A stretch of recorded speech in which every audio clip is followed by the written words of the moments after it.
Peerless হাসপাতাল থেকে বেরিয়ে এসেছেন, কি বলছেন মমতা বন্দ্যোপাধ্যায়? এটা সুখের সময় নয়, দুঃখের সময়। আমি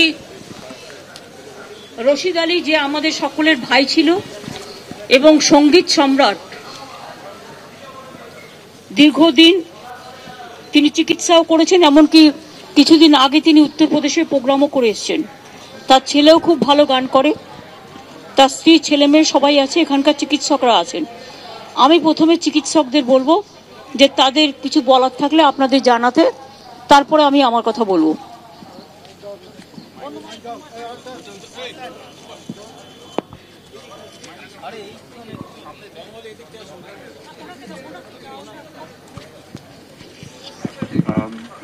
মিস্টার খান এখানে 22শে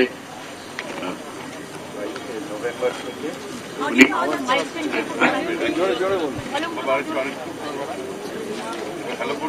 হ্যালো হ্যালো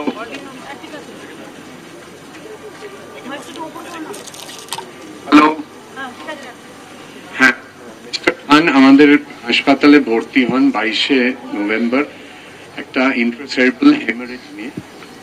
আমাদের ইনিশিয়ালি নিউরোসার্জনরা দেখে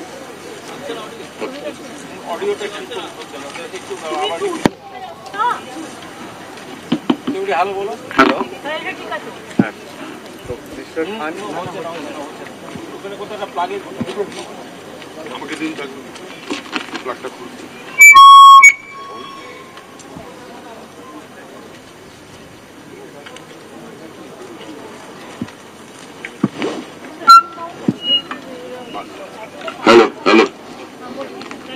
হ্যালো হ্যাঁ, মিস্টার খান ভর্তি হয়েছিলেন ইনিশিয়ালি একটা মাথার মধ্যে একটা ব্লিডিং নিয়ে, একটা ইন্ট্রাসেরেব্রাল হ্যামারেজ নিয়ে।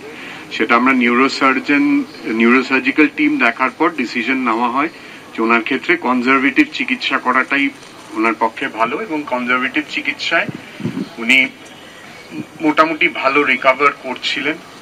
করতে করতে এতদিন হাসপাতালে থাকার ফলে একটা ইনফেকশন ডেভেলপ করে, যেটা খুব র্যাপিডলি প্রোগ্রেস করে, এবং আজ ভোর রাত্রেই ওনাকে ভেন্টিলেট করতে হয়, এবং তারপর ওনার ব্লাড প্রেশার কমে যায়, ব্লাড প্রেশার বাড়াবার ওষুধ দিতে হয়। কিন্তু সবকিছু করা সত্ত্বেও আলটিমেটলি আমরা ওনাকে রিভাইভ করতে পারিনি। উনি 3:45-এর সময় চলে গেছেন।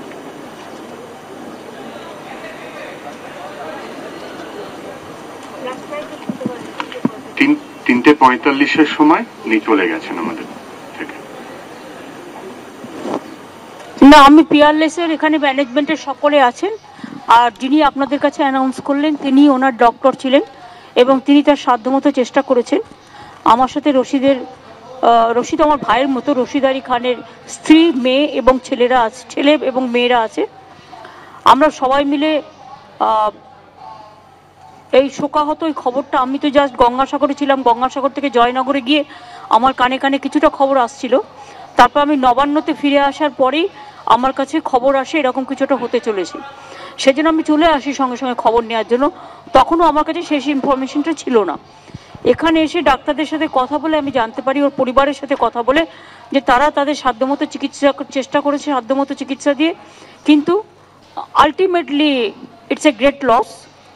এবং রশিদ আলী খান আপনারা জানেন বিশ্ববিখ্যাত একজন নাম, এবং তার নাম নতুন করে তার পরিচয় দিতে হবে না।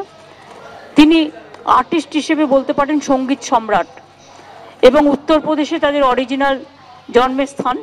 কিন্তু তিনি বাংলাকে ভালোবেসে, বাংলাকে চিরকাল বাংলায় থেকে গেছেন, এবং তিনি বিশ্বের এমন কোনো জায়গা নেই যে প্রান্তে গিয়ে তিনি সঙ্গীত প্রচার করেননি। তিনি নিজে আমাদের বঙ্গবিভূষণ, ওদিকে পদ্মবিভূষণও আছে, এবং ওর ছেলেও খুব ভালো গান গায়, ভীষণ ভালো ছেলেকে তৈরি করেছে। মেয়েটাও খুব ভালো, মেয়েরাও করে। ওরা আসতে চাইছিল না, তার কারণ হচ্ছে ওদের এতটাই ওরা শোকাহত। কিন্তু এই পরিবেশে যখন কেউ চলে যায় তখন তো আমাদের রবীন্দ্রনাথ ঠাকুরের ভাষায় বলতেই হয়, দুঃখ হলেও সুখ আছে, দুঃখ তেমন আছে, কাউকে না কাউকে চলে যেতে হয়। কিন্তু অল্প বয়সে চলে গেল, এটা আমাদের কাছে অফকোর্স খুব একটা দুঃখের। আমি মনে প্রাণে চাইতাম রশিদ রিভাইভ করুক, এবং আমাদের দিক থেকে যতটুকু সহযোগিতা করার, আমার সাথে খুব ভালো যোগাযোগ ছিল। ও আমাকে বলতো তুমি আমার মা আছো, এইভাবে আমার সাথে কথা হতো। বউ জানে, স্ত্রী ছেলেমেয়েরা জানে, এরাও আমাদের অনেক কাজকর্মও করেছে। এবং আমার সত্যি খুব খারাপ লাগছে যে ভরা থাক স্মৃতি সুধায় বিদায়ের পাত্রখানি, শেষ কাজটা তো আমাদের করতেই হবে, ওরা ওদের ধর্ম অনুযায়ী করবে। কিন্তু আজকে যেটা সিদ্ধান্ত হয়েছে পরিবারের সাথে কথা বলে, 6টা পর্যন্ত, সন্ধ্যে 6টা পর্যন্ত ডেড বডি পিয়ারলেস হসপিটালে থাকছে। 6টার সময়, 6টার পরে ডেড বডি নিয়ে ইন্দ্রনীল সেন, ফিরহাদ হাকিম এবং অরূপ বিশ্বাস, তারক চক্রবর্তী, এদের সকলকে দায়িত্ব দেওয়া হয়েছে। এবং ডিসি, এখানকার যিনি ডিসি আছেন, সিপিও আমার সাথে আছেন, তাকে দায়িত্ব দেওয়া হয়েছে। তারা এখান থেকে বডি নিয়ে পিস ওয়ার্ল্ডে রাখবেন আজকে রাত্রিটা। পিস ওয়ার্ল্ডে থাকার পরে কাল সকাল 9:30, 9টার সময় পরিবারের লোকেরা সকলে তাদের বডি নিয়ে পিস ওয়ার্ল্ড থেকে রবীন্দ্র সদনে যাবে। এটা আমরা একটা রিকোয়েস্ট করেছি, কারণ ওর অনেক গুণমুগ্ধ লোক আছে, লক্ষ লক্ষ ফলোয়ার্স আছে, আমার গায়ে কাটা দিচ্ছে এই কথাগুলো বলতে, এবং তারা অন্তত একটা শেষ দেখা তো চেষ্টা করবে। তাই কালকে সকাল 9টায় এখান থেকে বেরিয়ে, পিস ওয়ার্ল্ড থেকে বেরিয়ে 9:30 নাগাদ রবীন্দ্র সদনে শেষ সম্মানের সাথে তাকে আমরা রাখবো।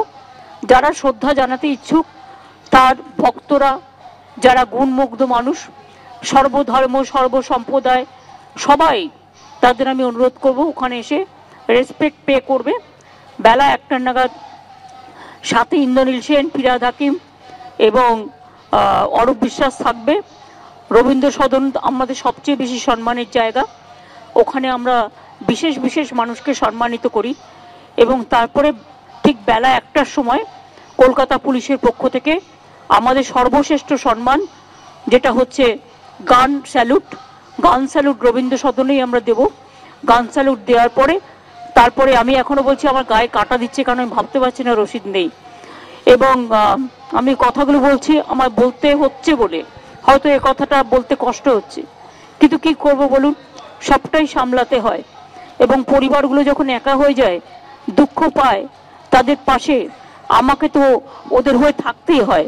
এবং আজকে নয়, দীর্ঘদিন ধরে এদের সবার সাথে আমার যে সম্পর্ক, আমার সাথে যে সম্পর্ক, সেই সম্পর্ক এক অবিচ্ছেদ্য আত্মার মতো। কাজেই রচিত চলে গেছে, ওরা হয়তো ভাবছে অভিভাবকহীন হয়ে গেছে, অভিভাবকহীন ওরা হবে না, আমি ওদের অভিভাবক হিসেবে থাকবো এবং বাংলার মানুষ থাকবে এবং উত্তরপ্রদেশে যেখানে ওরা ভালোবাসা সবাই থাকবে। এরা একদম ছোট ছোট, বউয়ের বয়স দেখছেন এইটুকু, এবং ছেলেও দেখুন। তবে ওকে খুব ভালো গান শিখিয়েছে রশিদ, ভীষণ ভালো তৈরি করেছে। ওকে আপনারাও একটু প্রমোট করবেন, কারণ এই বয়সের বাবা হারিয়ে যাবে এটা তো বুঝতে পারিনি। পাপার সুর ওর মনের ভিতরে বাজছে দুঃখে। এই অবস্থায় বেলা 1টায় গান স্যালুট হবে, আমিও থাকবো, আমার পুলিশ কমিশনারও থাকবে, বাদ বাকি যারা থাকতে চান থাকবেন। ওখান থেকে গান স্যালুট দেওয়ার পরে অরূপ বিশ্বাস, তার পরিবার, স্ত্রী, ছেলেমেয়েরা এবং অরূপ বিশ্বাস, ববি এবং ইন্দ্রনীল সেন, আরো যারা থাকবেন তারা ওদের নিয়ে ওদের বাড়িতে যাবে।